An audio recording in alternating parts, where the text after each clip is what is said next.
13-cü əsr Venesiya səyyahı Marco Polo Təbrizi gözəl və əzəmətli şəhər adlandırır və qeyd edir ki, əhalisi əsasən ticarət və sənətkarlıqla məşğul olur. Bu, indi də belədir. Təbriz sənətkarları adlandı.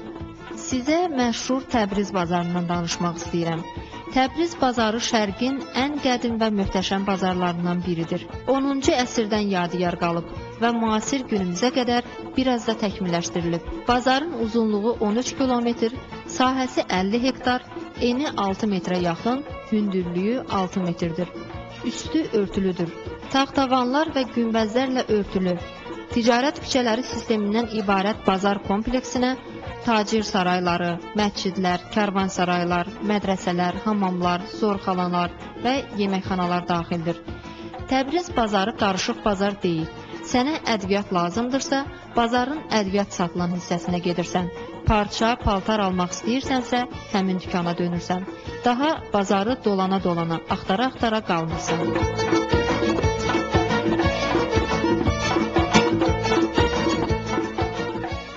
Burada diqqəti daha çox çəkən, məncə, bazarın xalça satılan hissəsidir. Təbrizlilərin daha çox kəşf dedikləri, bizim isə sadəcə xalça adlandırdığımız Təbriz xalçalarının bir qədər tarixi barədə məlumat vermək istəyirəm. Təbriz Xalçaçılıq Məktəbi Azərbaycanın ən qədim və məşhur xalçaçılıq məktəblərindən biridir. Təbriz, Ərdəbil, Marağan, Mərənd, Maku, Urmiya, Zəncan, Sərab, Qaradağ və digər xalça məntəqələrini əhatə edir. Bu ərazidə yaşamış türk dilli tayfalar hələ qədimdən xalçaçılığın yaranması və inkişafında mühüm rol oynamış və müxtəlif dövrlərdə İran xalça sənətinin təşəkkülünə ciddi təsir göstərmişlər. Orta əsrlərdə Təbrizin Şərq və Avropa ölkələri ilə ticarət əlaqələri xalçaçılıq sənətinin sürətli inkişafına səbəb olur. Artıq 11-12-ci əsrlərdə çiçəklənmə dövrünü yaşayan Təbriz Xalçaçılıq Məktəbi 13-14-cü əsrlərdə Təbriz Miniatür Məktəbinin bədii xüsusiyyətlərini mənimsəyir və 16-17-ci əsrlərdə ən yüksək inkişaf mərhələsinə çatır.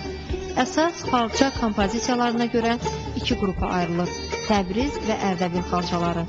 Xalçaların bəzəklərində incə nəbati ornamentlər, həndəsi naxışlar, insan və heyvan fiqurları, bədii xətt növləri, gül çiçək, təbiət mənzərələri və memarlıq abidələrinin təsviri əsas yer tutur.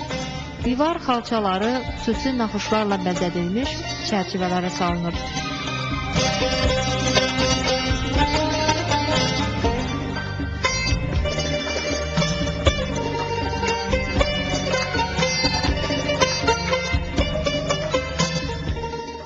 Təbriz şimdi metr mürəbbəsi 18.000 tüməndir.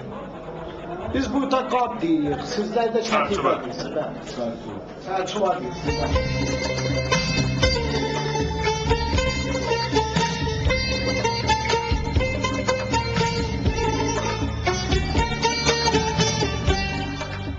Təbriz Xalçaçılıq Məktəbi iki istiqamətdə inkişaf edib: ornamental və sujetli xalçalar.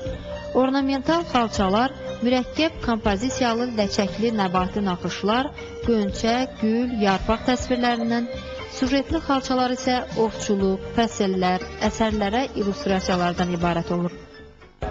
Bu Çahar Dərdişdir, məşhur əsr qədimi fəşli, özdə Çahar Dərdişdir.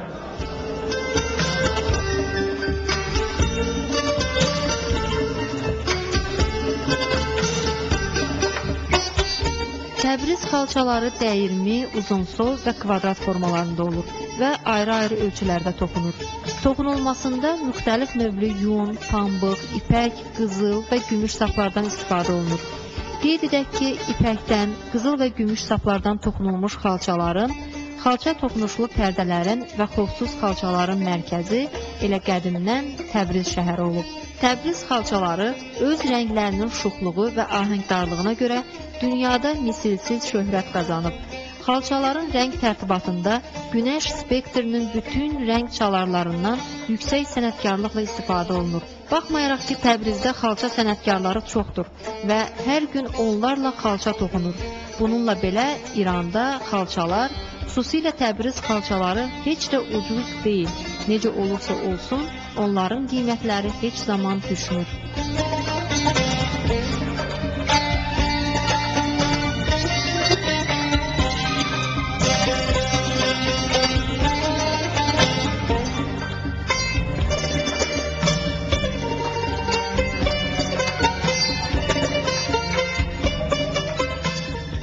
5-iniz, 4-ünüz toxutdur, 70 rəciva çillər rişəmdir. Neçə dolar?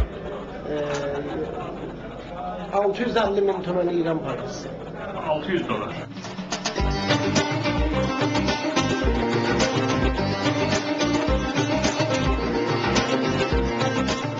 Xalçada Kuzəli kənd qızının şəklinə tamaşa edək. Şəklin təbiiliyi insanı heyrətə salır. Fotoaparatın belə əks sala bilmədiyi ən xırda cizgiləri yaradıcı insan barmaqları şedevrə çevirir.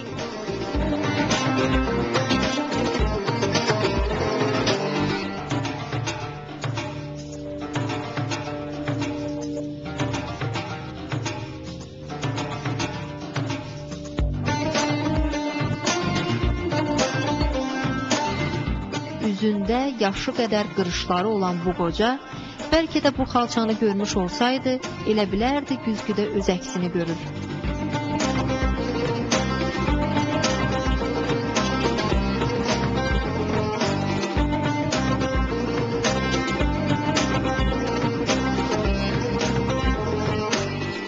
Yaxud bu şəkil xalçaya baxanda elə bilirsən, bu saat at tablodan çıxıb yeriyəcək.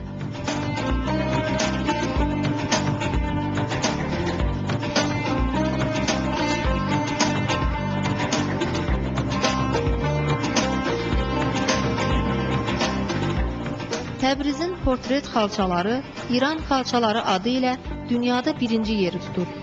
Ən böyük dövlətlərin ölkə başçıları öz şəkil portretlərinin sifarişini yalnız Təbriz sənətkarlarına göndərirlər.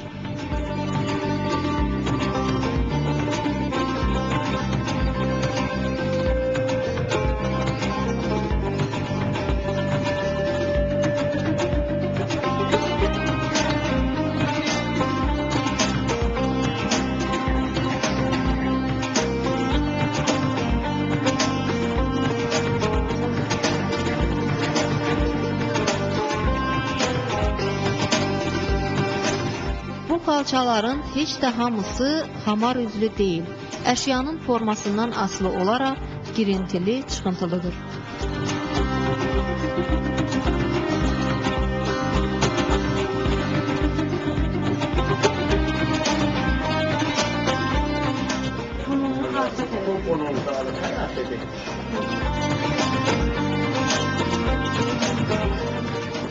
Bunun üst tərəfidir. Deməli, bu da sonra, deməli, bu bəzi hissələri hərəkətsər, o cür olacaq.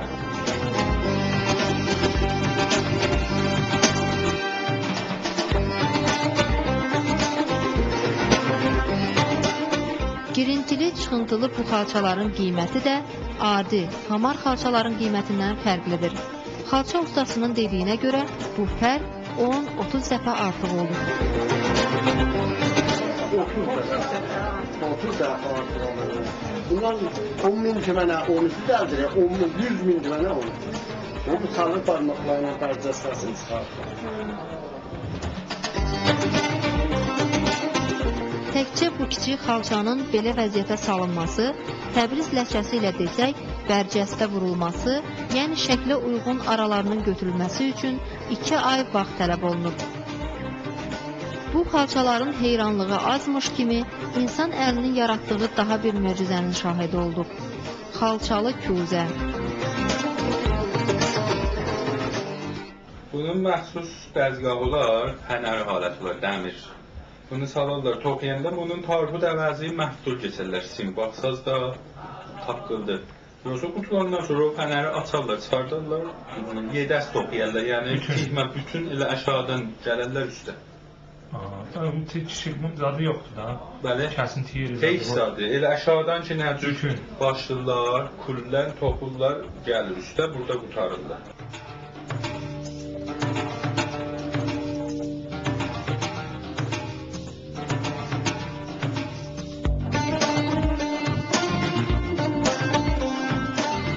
Adətən insanlar xarici ölkə mallarından istifadəyə görə fəxr edirlər. Amma